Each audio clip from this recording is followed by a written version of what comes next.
Hello everyone, welcome to Law of Assumption Coaching. Thank you so much for coming back here again and I hope you guys are doing awesome.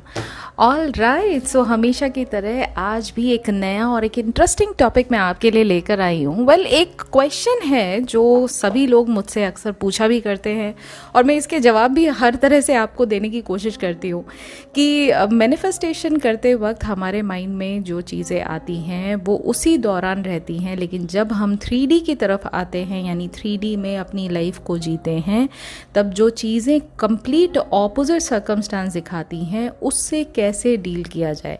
यानी अगर wealth की manifestation आप कर रहे हैं, अगर lots and lots of money की abundance की आप मैनिफेस्टेशन कर रहे हैं और बैंक अकाउंट में अभी वो मनी नहीं आया है, तब आपको अपने मन को, लॉजिकल माइंड को कैसे समझाना चाहिए। या फॉर एग्जांपल, अगर एग्ज़ाम अभी तक आपका क्लियर नहीं हुआ है और आप मैनिफेस्ट ये कर रहे हैं कि आपको ऑलरेडी वो जॉब पोजीशन जिसके लिए आपने एग्ज़ाम दिया था वो मिल चुकी है, तब इस 3D के ऑपोजिट सर्कमस्टांस को कैसे डील किया जाए। इस दौरान हमें अपने मन से, जो लॉजिकल माइंड है जो हमेशा ये कहता है I do not have the money in my bank account, I did not crack my exam, आपको ये थॉट्स जो हैं वो लगातार आते हैं। एसपी के केस में ऑब्वियसली एसपी आपके कॉन्टैक्ट में नहीं है तो आपके मन में बार बार ये ख्याल आता है कि माई एसपी इज़ नॉट कॉन्टैक्टिंग मी। ये जो ख्याल आते हैं इनको फ्लिप कैसे करना है, आज एक बहुत बहुत बहुत अमेजिंग तरीका मैं आपको बता रही हूँ और ये इतना सिंपल तरीका है और इतना इफ़ेक्टिव तरीका है कि इससे आपकी नेगेटिव सोच एक सेकंड में बिल्कुल पॉजिटिव हो जाएगी। इससे आपको होप मिलेगा, इससे आपको मोटिवेशन मिलेगा and that is what we need to align ourself with our desired reality. इसके बारे में आज बात करेंगे। वेल, सबसे पहले आप ये समझिए, देखिए 3D को देखने का जो आपका नज़रिया है उससे आपके अंदर जो फीलिंग्स जनरेट होती हैं, उससे आपके अंदर जो भाव आते हैं, वही रिपीट करते करते आप सबकॉन्शियस माइंड को मैसेज ये देते हो कि this is the truth of my life, ये मेरी लाइफ की सच्चाई है। ठीक है, अगर 3D को देखने का अगर आपने नज़रिया चेंज कर दिया, मतलब glass is half full, glass is half empty, ये दो डिफरेंट नज़रिया एक ही ऑब्जेक्ट के बारे में बताया जा रहा है। यानी देखने का नज़रिया आपका तय करता है कि आप लाइफ में जो भी चीज़ें आपके सामने आती हैं उसको किस तरीके से हैंडल करते हैं, उसको किस तरीके से आप फेस करते हैं, उसको किस तरीके से परसीव करते हैं,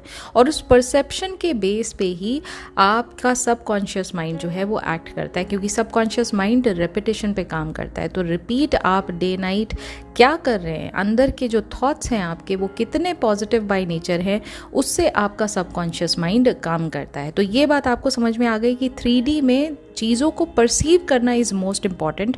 जो परसेप्शन आपका है वो पॉजिटिव होना चाहिए, even though the circumstances are opposite in nature. अब आप कहोगे ऐसा कैसे है, जब सर्कमस्टांसेस ऑपोजिट है तो ऑपोजिट ही तो चीज़ें दिखाई देंगी। नहीं, इसको देखने के भी दो तरीके हैं। एक तो ये कि जो चीज़ सामने दिख रही है उसको यथा सत्य आप मान चुके हैं, बिल्कुल एग्जैक्ट डॉट ट्रूथ आपने उसको डिक्लेयर कर दिया कि दिस इज़ द फैक्ट। मतलब अगर अकाउंट में आपके आज की डेट में 5000 रुपीज़ पड़े और आप इमेजिन कर रहे थे कि मेरे पास 5 करोड़ रुपीज़ जो है वो आज की डेट में अकाउंट में है, तो सच्चाई आपके हिसाब से ये है कि 5000 तो मेरे ही अकाउंट में पड़े हैं। ये 5000 को तो मैं झुटला नहीं सकता और ये 5000 मेरे 5 करोड़ के आगे कुछ नहीं है। बट ऑब्वियसली बात है कि इसको ही मैं ट्रूथ मानूंगा, ये एक नज़रिया हुआ। ठीक है, same is the case with SP situation कि एसपी से आप मैरिज की उम्मीदें रख रहे हैं, अपने उस स्पेसिफिक पार्टनर से आप प्रपोजल की उम्मीद रखते हैं, लेकिन अभी तक उसने आपको अनब्लॉक नहीं किया है, अभी तक वो नो कॉन्टैक्ट सिचुएशन में है, या अभी तक जो भी सर्कमस्टांस हैं वो इस पर्टिकुलर डिज़ायर के कंप्लीट ऑपोजिट इन नेचर है। तो एक तरीका तो इसका ये है, जैसा मैंने कहा कि डॉट ट्रूथ आपने मान लिया कि यही फैक्चुअल सच्चाई है कि ये पर्सन मेरी लाइफ में अभी फ़िलहाल नहीं है, he is no contact situation, उसको कोई फर्क भी नहीं पड़ता कि मैं एग्जिस्ट करता हूं या करती हूं उसके सामने या नहीं। ये एक परसेप्शन है आपकी 3D रियलिटी को देखने का और इसको सच मानने का, ये एक तरीका है। ठीक है। अब इसको चेंज करने के लिए जो आपको टेक्निक इस्तेमाल करना है उसमें सिर्फ एक वर्ड और ऐड कर दीजिए।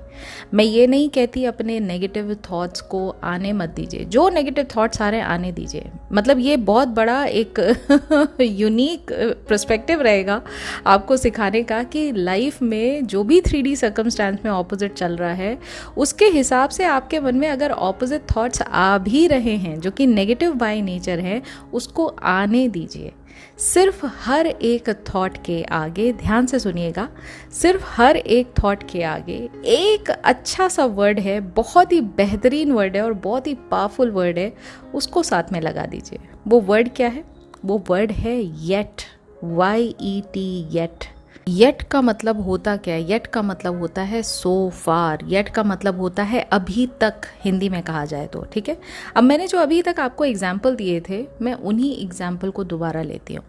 मैंने आपसे ये कहा कि आपने ये रियलिटी देखी 3D में कि आपके अकाउंट में 5000 रुपीज़ ही हैं और आपके माइंड ने ये दोहराया, आपके कॉन्शियस माइंड ने, लॉजिकल माइंड ने इस बात को दोहराया that I do not have 5 crore in my account.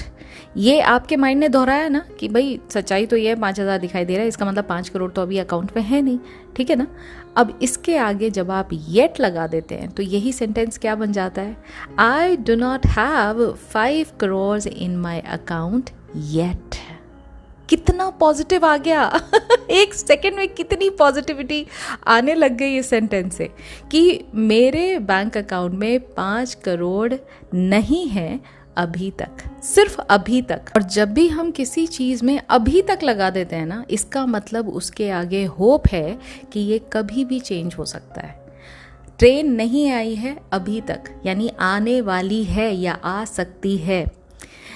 मेरे एसपी ने मुझे कांटेक्ट नहीं किया है अभी तक, इसका मतलब वो कभी भी कांटेक्ट कर सकता है। पॉसिबिलिटी पूरी है, उम्मीद पूरी है, होप पूरी है, राइट। मेरा एग्ज़ाम क्लियर नहीं हुआ है अभी तक, इसका मतलब वो कभी भी क्लियर हो सकता है। ये पॉजिटिव सोच है, ये पॉजिटिव नज़रिया है आपके 3D को देखने का। आप एक बार ट्राई करके देखिए इसको 1 वीक लगातार। जितने लोग जो बहुत ज़्यादा नेगेटिव बाय नेचर है या उनको 3D में रह रह के बाय डिफ़ॉल्ट उनकी जो प्रोग्रामिंग है वो 3D को ही सच्चाई मानने की है और वो हमेशा लैक माइंडसेट से सोचते हैं, हमेशा चीज़ों को नेगेटिव सोचते हैं। हर बार उस एक थॉट जो नेगेटिव आता है उसके आगे येट लगा के देखिए। You are going to feel hopeful. With each thought you are going to feel hopeful, क्योंकि yet वर्ड ही ऐसा है।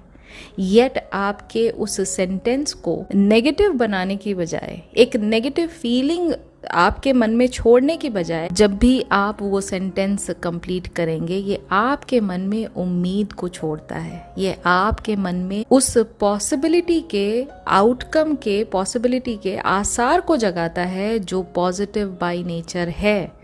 और यही तो हमें चाहिए। अगर हम डिज़ायर्ड रियलिटी से अलाइन होना चाहते हैं तो हमें लैक से हटना है।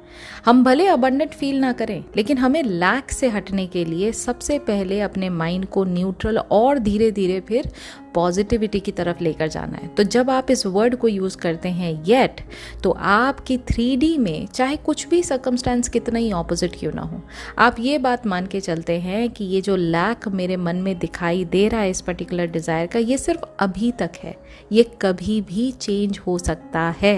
ये पॉजिटिविटी आपके हर एक ऑपोजिट सर्कमस्टेंस को बहुत ही वीक बना देती है, क्योंकि अब उस पर्टिकुलर सर्कमस्टेंस की कोई वैल्यू रही नहीं गई ना। जो आपने डॉट ट्रूथ अपने लाइफ में पहले देखना समझना सीख लिया था कि भाई यही सच्चाई है और इस सच्चाई में मैं फेलियर हूँ, इस सच्चाई में मेरे पास जो डिज़ायर चाहिए थी वो नहीं है, इसका मतलब मैं फेल हो गया। ये थॉट प्रोसेस तक ना पहुँच के अब आपने अपने आप को वहीं रोक दिया और ये कहा अभी तक नहीं है, आने वाले टाइम में कभी भी हो सकती है। कितनी अमेजिंग बात है ना। तो जैसे मैं हमेशा कहती हूँ कि वर्ड्स में बहुत पावर है। आपके वर्ड्स में इतनी शक्ति है कि आप चाहो तो सिर्फ वर्ड से ही किसी का मूड 1 सेकंड में चेंज कर सकते हो। मतलब 10 मिनट की वीडियो में मैंने अभी आपका मूड चेंज कर दिया होगा, मुझे पूरी उम्मीद है, राइट।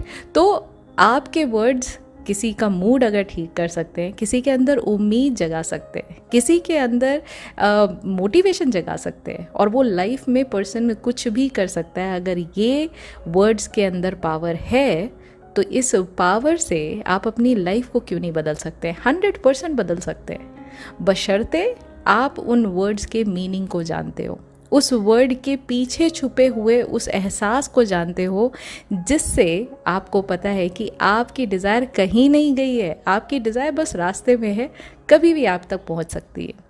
एम आई राइट और रॉन्ग? सो ये एक ऐसा टेक्निक है जो कि अक्सर मैं अपने क्लाइंट्स को भी दिया करती हूँ और कहा करती हूँ कि भाई जब भी आप इतना ज़्यादा नेगेटिव हैं अपनी लाइफ में तो इसको ट्राई करके देखिए। It is going to take some practice, but I promise you that once you start practicing this word at the end of every negative sentence of yours, your thinking pattern is going to change. Your thinking process is going to change. And that is what is all needed, right? We are here to tell ourselves what thoughts are actually useful to get to our desired reality. हमारे कौन से thoughts हमारी desired reality को support करते हैं, हमें वही thoughts को तो अपने मन में जगह देनी है। तो हमें 3D में भले चाहे कितना ही opposite क्यों ना दिखाई दे रहा हो, मेरा एक perception अगर change हो गया, वो ग्लास हाफ एम्प्टी की जगह अगर मैंने ग्लास फुल देखना स्टार्ट कर दिया तो मेरी लाइफ में ऑटोमेटिकली पॉजिटिविटी भरने लग जाएगी। और अगर आप पॉजिटिव हैं, आप अंदर से भी भरे हुए हैं पॉजिटिविटी से, तो बाहर भी आप लोगों को मोटिवेट कर पाएंगे, तो बाहर भी आप उस पॉजिटिविटी को स्प्रेड आउट कर पाएंगे। अगर मैं यहाँ पर आपके साथ 10-15 मिनट जो टाइम इन्वेस्ट करती हूँ यहाँ वीडियो बनाने में, अगर वो वीडियो सुन के आपके मन के अंदर पॉजिटिविटी आती है, तो सोचिए इस पॉजिटिविटी को स्प्रेड करने में अगर मैं थोड़ा सा एफर्ट लगाती हूँ तो आपके थ्रू ये पॉजिटिविटी कितनी आगे तक जाएगी। That is the power of positive thinking. और उस पॉजिटिविटी को जनरेट करने का काम हमारा खुद का है। हम अपने अंदर से जब पॉजिटिव होते हैं तो 3D में चाहे कितना कुछ अनाप शनाप क्यों ना दिख रहा हो आपको, कितना ही केओटिक क्यों ना चल रहा हो सब कुछ, वो सब शांत हो जाता है, क्योंकि now you have taken the power away from 3D। आपने उस पावर को, जिससे आप पहले ट्रिगर्ड हो जाते थे ना, जिससे आप सामने वाली चीज़ को ज़्यादा पावरफुल बना के खुद अपने आप को ज़ीरो लेवल पे रख लेते थे, उस पावर को आपने वापस ले लिया है 3D से। और पावर अब किसके पास है? पावर आपके पास है। Of course you are so powerful, of course you are extremely powerful. Why? Because yes, you are the creator of your reality. और अगर आप क्रिएटर हैं तो भाई पावर भी किसके पास होनी चाहिए? पावर आपके पास होनी चाहिए। एम आई राइट और रॉन्ग? सो येस, ये थी आज की video. I hope you have enjoyed today's video. आज की वीडियो कैसी लगी, आज का ये कॉन्सेप्ट कैसा लगा, ये टेक्निक कैसी लगी, आप मुझे ज़रूर बताइएगा। वीडियो पसंद आई तो वीडियो को लाइक ज़रूर कीजिएगा। इस वीडियो से आपने टेक अवे क्या लिया कमेंट में ज़रूर लिखकर बताइएगा। आपके कमेंट बहुत बहुत स्वीट होते हैं। Thank you so much for all the love. आप लोग इतना प्यार करते हैं ना कि मतलब मन ही नहीं करता है कि मैं ये चैनल थोड़ी भी देर के लिए छोड़ के जाऊँ। मन करता है 2-4 वीडियो और बना देती हूँ। So thank you so much for all the love. And अगर आपने अभी तक इस चैनल को सब्सक्राइब नहीं किया है then do subscribe this channel, क्योंकि इस चैनल पर मैं लेकर आती हूँ बहुत ही सिंप्लीफाइड तरीके से मैनिफेस्टेशन करने के तरीके, ताकि आपकी लाइफ में आपकी जो भी इच्छा है वो आप पूरी कर सके। प्लस साथ ही साथ मैं लॉ ऑफ अजम्पशन को बहुत ही आसान भाषा में मैं यहाँ पर समझाती हूँ ताकि आपकी लाइफ और ज़्यादा बेहतर हो सके। So yes, consider subscribing. और अगर नेविल गोडार्ड सर की टीचिंग्स को आप और ज़्यादा डिटेल में लर्न करना चाहते हैं तो yes, you can always join my VIP membership program, जहाँ पर हम हर एक बुक नेविल गोडार्ड सर की चैप्टर बाय चैप्टर, हर एक वीडियो एक डेडिकेटेड चैप्टर के लिए दिया जाता है। बहुत डिटेल में, बहुत विस्तार से वहाँ पर हर एक टीचिंग को समझाया जाता है। तो अगर आप इंटरेस्टेड हैं तो आप उसको भी ज्वाइन कर सकते हैं। साथ ही साथ वहाँ पर मैनिफेस्टेशन से रिलेटेड जो भी चैलेंजेस होते हैं उसको भी वहाँ पर चैलेंज के फॉर्म में सीरीज़ जो है वो वहाँ पर बनाई गई है, तो वो भी बहुत ही नॉमिनल प्राइस में इसी पैकेज में आपको मिल जाता है। तो अगर आप मनी चैलेंज लेना चाहते हैं, ग्रैटिट्यूड चैलेंज लेना चाहते हैं, या फिर सेल्फ कॉन्सेप्ट या मैनिफेस्टेशन चैलेंज लेना चाहते हैं, तो definitely this particular program is going to help you. और आप इसको एक बहुत ही नॉमिनल कॉस्ट जो महीने की जाती है सब्सक्रिप्शन कॉस्ट, उस पर आप इसको ज्वाइन कर सकते हैं। So yes, that's it for today. अब मैं मिलूंगी बहुत जल्दी इन द नेक्स्ट वीडियो। तब तक अपना ख्याल रखिए एंड हैप्पी मैनिफेस्टिंग।